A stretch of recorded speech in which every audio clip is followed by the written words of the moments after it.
Welcome to the Eye on Money Show. It's Tuesday, February 7th, and I am your host. I'm Jill Schlesinger, and I'm joined by my executive producer, man about town, Mark Talercio. Hello, Mark. Buongiorno, come stai? What's the, how do I say estoy? That's how you say it in Spanish. What's the first person? I am fine. Estoy bene? Io bene. Io bene. I'm dangerous because I can sort of adopt the accent, but have no recollection, no realization of what I'm saying. Which, by the way, great little tidbit about my life and language. When I was in high school, I did like an exchange student program. And in my household in Madrid, outside of Madrid, I was with a family and I was trying to say that I was embarrassed. And in Spanish, when you say embarazada, it means that you're pregnant. Oops. Exactly. That got quite a reaction when I said that I was embarazada. And they were like, oh, really? Huh? What are they? Okay, great. And then someone translated for me. I realized I screwed that up. I'm not embarrassed, and I'm delighted that you guys are joining us. And we are so happy when we get people who want to come on the air with us and talk about their financial situations. And if you would like to come on this program, all you need to do is go to our website, jillonmoney.com, click the Contact Us button. A form will pop up. When you get that form, you complete it. We'll get your email. And if you want to come on the air, just complete the little box at the bottom that says you'd be willing to come on the air. Otherwise, we do email episodes from time to time. All right. Now, today, let's get to you guys. And today we are joined by Sam and Harry. And what brings you to the program, you guys? What's happening? Yeah, so we've got a few questions. We think we're on track for retirement and our next endeavor, but definitely have a few questions and want to make sure we're squared away. So question number one is, are we allocating our investments properly? Two is, are we saving too much? And the last one really is, what are we missing? I like saving too much. It makes me feel like I'm about to tell you to spend more, which is most fun for me. So tell us about yourselves. Sam, you pipe in here. Sam, how old are you? I am 32. And Harry, how old are you? 31. He's about to be 32. Look at that. Like that, Mark? About to be 32. Don't get so ahead of yourself here. Let me ask you a question. Are you guys both working right now? We are. How much do each of you own? Harry, you go first. I make 200. And Sam, how much do you earn? I'm at 180. Obviously, she's underpaid because she's a woman. I can just see the differential right now. Yep. Right? Thank you. Do you like what you guys do? Are you happy? No. No. He really says don't no. like my job. Yeah. Just don't really like the company or what I'm the team within the company I'm in, but obviously I get paid really well. And wait, so you like the team or you don't like you don't like, I like the company? people I work with. I don't like the work I do. And yeah. That sucks. But at least you like the people. That is lucky. Yeah. What about you, Sam? You happy in your job, in your career? Where are you like emotionally around it? Yeah, I'm really happy. It's I kind of switched careers at one point and have worked my way up to where I'm at right now. And yeah, I like the company, hoping to stay here for a little while and just kind of coast for a bit. Nice. Or as my father used to say, Mark Albee would always say, milk the cow. When the cow is filled with milk, milk the cow. How much are you guys contributing to retirement and what type, Roth or traditional? So we're both Roth. I contribute the max right now. And then this past year, Sam contributed just the 4% to get the match. And then we'll probably bump that up to the max this year as well. How much money is in each of your accounts? So right now, Sam, you have the new plan. How much money is in that new plan? Give me 1 second. She has 8,000. 8,000. Okay. And what about in an old retirement account, Sam, from your previous employer? What do you got there?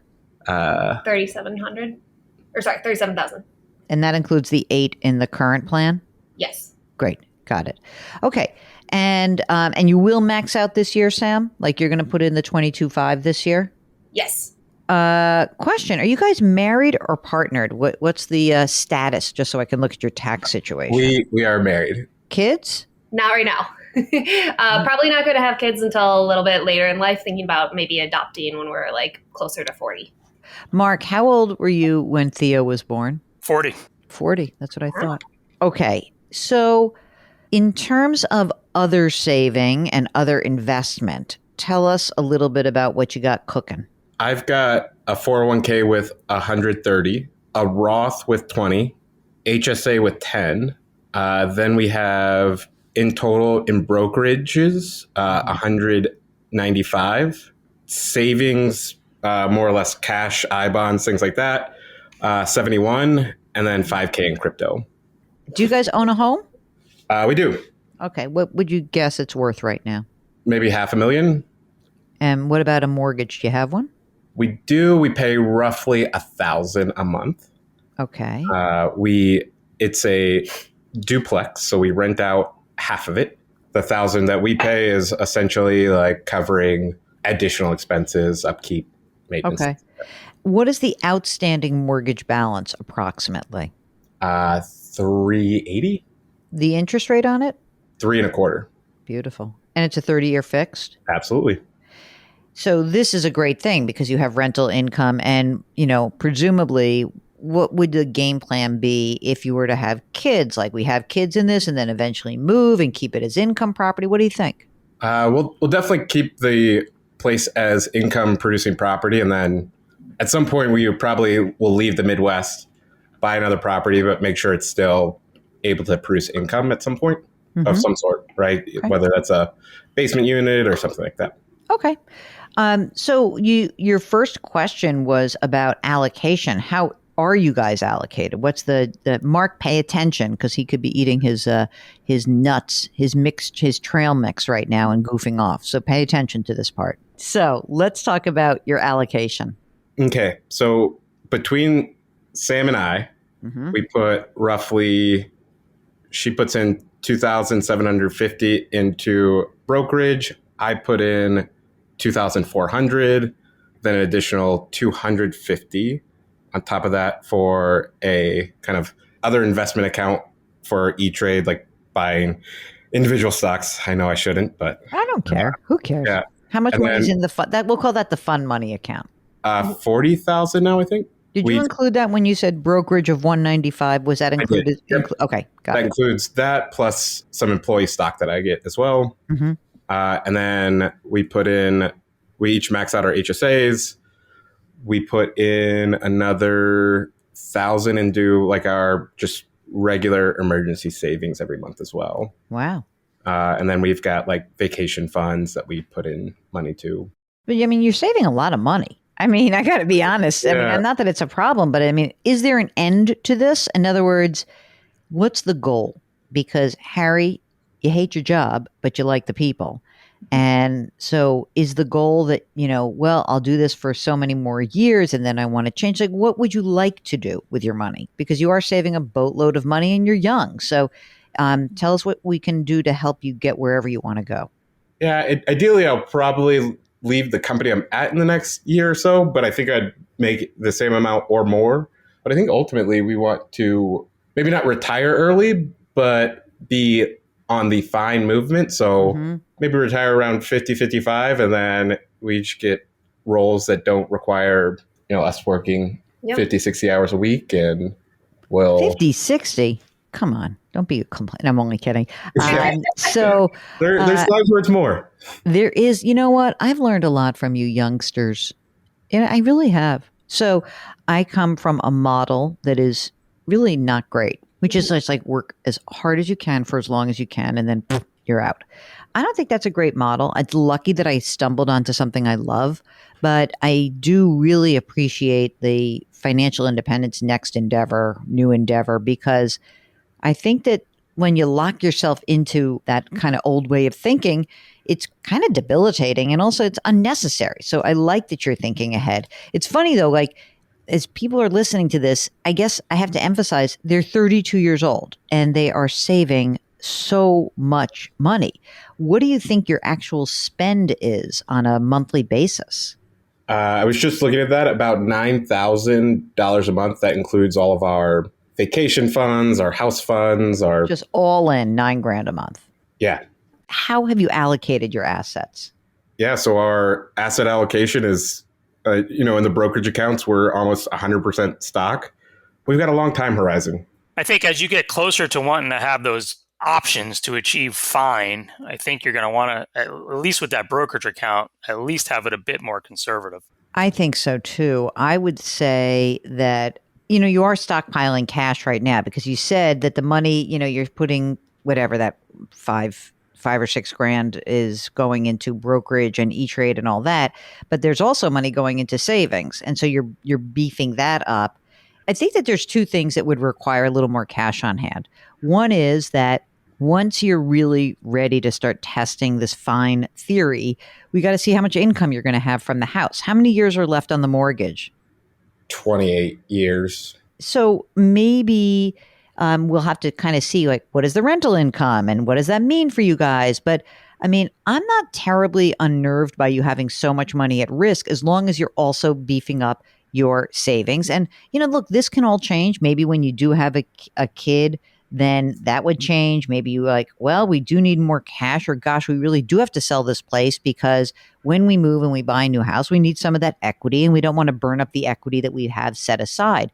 I don't think you're saving too much. Mark, that's a funny way to put it. I think you're saving a lot to give yourselves a lot of opportunity. Are they saving too much, Mark? Doesn't sound like it. They're still putting away money for travel and stuff like that. So it sounds like they're still enjoying themselves. So I don't think so. I think now is actually the time to be doing what they're doing. Yeah, me too. I mean, and you're not depriving yourselves, right? No. She's like, no. I mean, I think that, I don't know, I sort of feel like this is a great way to really put yourselves in this situation where you have options. This is the whole point of really doing the hard work now. I guess the only risk is that you really start hating what you do so much, Harry, and then all of a sudden you're like, okay, I'm not going to make the same amount of money. I'm going to make half as much, but that's okay. I mean, I would be fine with that. Would you be okay with that yourselves? That would be a tough transition. I don't know if I could go to half of what I make now, but maybe if it was 160, that would be okay. But I think still my next move would be on the higher end versus lower. Okay. What else do you need to know from us? Can I ask you the annoying questions like, have you done your estate documents? It sounds like you travel quite a bit. Have you done that?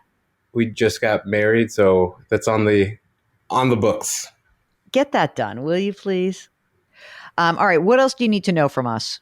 Get that the allocations are a little bit stock heavy, but are we missing anything, or should we be reallocating from retirement? We're not really maxing out our IRAs right now. We would have to do backdoors, but nah, I don't do that. I'd rather do brokerage for you right now. I do think at this point, since bond prices have gotten hammered there's a nice opportunity to just build a position in an intermediate term bond fund that you just kind of keep plowing money into.